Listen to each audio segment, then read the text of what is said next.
অজু করার ক্ষেত্রে আমাদের মূল লক্ষ্য করার বিষয় হলো যে অজুটা ঠিকঠাক মতো হচ্ছে কিনা।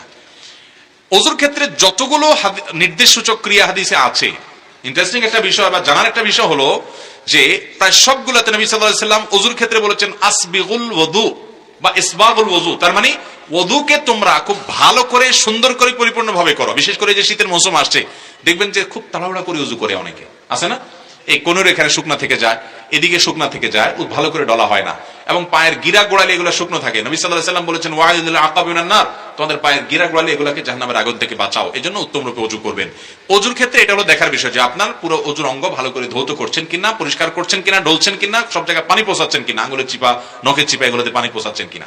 আর দ্বিতীয় দেখার বিষয় হলো অজুর ক্ষেত্রে পানি অপচয় করছেন কিনা। আজকাল ট্যাপের পানিতে ওযু করার কারণে আমরা প্রচুর পরিমাণে ওযুতে পানি অপচয় করি। এবার মদিনাতে উমরার সফরে আমরা একটা জাদুঘরে যাওয়ার সুযোগ হয়েছে। সেখানে নবী করিম সাল্লাল্লাহু আলাইহি সাল্লাম যেই পাত্রের পানি দিয়ে ওযু করতেন, মানে ওটার আকার কতটা ছিল, সেই পাত্রটা দেখলাম, আমার সাথে যারা ছিলেন তাদেরকে বললাম সুবহানাল্লাহ, এতটুকু পানি দিয়ে ওযু করতে দিলে আমরা নিজেরা সবাই অবাক হয়ে যাবো যে কিভাবে সম্ভব।